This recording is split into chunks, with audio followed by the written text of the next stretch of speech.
Puede revisar la pregunta. Bien, sí.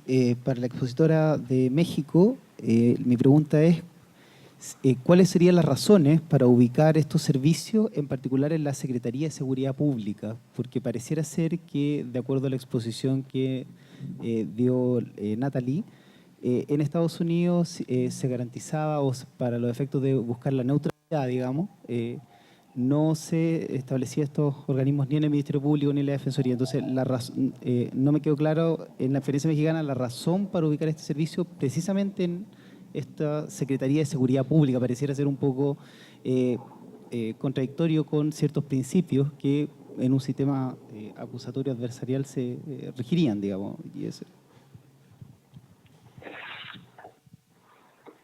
Sí, bueno, esa era nuestra posición en un inicio, cuando se decidió a nivel del Congreso Local de Morelos que estos servicios que brindaría la UMECA y la Unidad de Medidas Cautelares de Adultos también estuviera regulado en la Ley de Ejecución de Medidas Judiciales y Seguimiento de Medidas Cautelares, cuya ejecución le corresponde a la Secretaría de Educación Pública, de Seguridad Pública, a través de diferentes órganos que tienen otro tipo de competencias, como es el sistema penitenciario. A través de los años y que hemos trabajado con esta institución, también nos hemos dado cuenta que no es una mala idea ubicarlo ahí. Sí parece contraintuitivo, sobre todo asociarlo al tema en nuestro país en particular, al tema de policías, por todos los problemas que eso puede generar en cuestiones de percepción, pero también nos hemos dado cuenta que eso nos da cierta facilidad de reacción, por ejemplo, ante incumplimientos, por ejemplo, también en cuestiones de protección de la seguridad pública o la seguridad ciudadana, que también es uno de los objetivos de estos servicios. Y por otro lado, también nos ha dado la oportunidad de unirnos a un sector que también parece contraintuitivo, que es el sistema penitenciario, de donde depende directamente la UMECA, sobre todo porque ahora nos hemos dado cuenta que ellos son los aliados principales. Son los primeros que quieren generar alternativas para no tener problemas con el tema de sobrepoblación penitenciaria. De hecho, pues muy recientemente nos integramos a la Conferencia Nacional del Sistema Penitenciario, que incluye al Sistema Penitenciario Federal y a los locales, donde se ha presentado el modelo y ha tenido muy buena acogida. Puedo decir que hasta ahora no ha representado ningún problema, todo lo contrario, pero igual se pueden probar otros modelos, como en otro estado que recientemente se incluyó la regulación de estos servicios como servicios auxiliares del Poder Judicial. ¿Tenemos alguna otra pregunta del público? ¿Sí? Yo la verdad es que quiero hacer una pregunta para ambas panelistas, no sé si se me escucha. Todavía no. ¿Tenemos audio?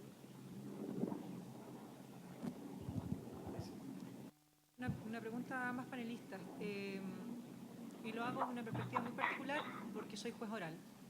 Entonces, me interesaría saber si en la experiencia que ambas, una ha estudiado y la otra vive, la información que se obtiene a través ¿cómo se llama?, de la implementación del sistema de servicios de antelación a juicio, es utilizada en otras sedes que no sea la definición de medidas cautelares. O sea, por ejemplo, estoy pensando en después del juicio, obtenía la decisión de condena, como es en el modelo chileno, en que se produce un momento de debate para determinar formas de cumplimiento de penas. Entonces, si esa información es nuevamente reciclada y reutilizada, ¿qué han visto ellas en su experiencia?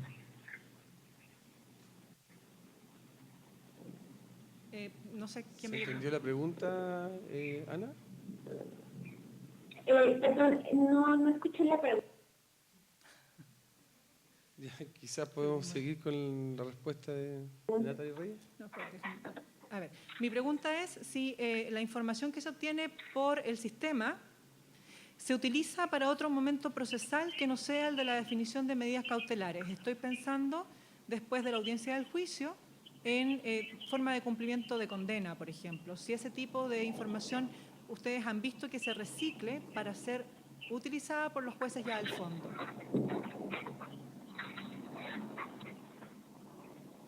Okay. Bueno, no, en principio no. Esta es información que se utiliza solo para efectos de la audiencia de medida cautelar y para efectos internos de los propios servicios. Es decir, la información obtenida en evaluación nutre la sección de supervisión para generar mejores programas y más, digamos, individualizados de seguimiento. Sin embargo, lo que sí puede influir en una sentencia de condena, que además ya ocurrió en el caso de la UMECA, es que se tome en cuenta el comportamiento durante el juicio y eso incluye el cumplimiento de esas condiciones. Pero se utiliza, digamos, solo el cumplimiento, no la información que se utilizó en la evaluación. Esto es importante porque lo primero que tenemos que proteger es la confidencialidad de los datos que nos brinda esta persona. Para empezar, en la entrevista no se recaban datos sobre los hechos, solo datos personales. Posteriormente se recopilan los datos que tienen que ver con la conducta que se le imputa a una persona. Pero todos estos datos, muy importantes, y eso es parte del proceso y de la metodología, solo se pueden utilizar para efectos de las funciones de los propios servicios. En Estados Unidos es la misma situación. La información solo se debe utilizar para la etapa previa al juicio. Además hay otro programa, el programa de probation, que se encarga de recopilar la información para la etapa de la condena. Y en ese sentido sí puede haber posiblemente comunicación entre esos dos. Muchas veces, como vemos, trabajan juntos en la misma oficina, pero en el sentido de que esos datos en sí mismos deben tener un impacto, deben ser solamente para la etapa previa al juicio y son confidenciales para otras etapas.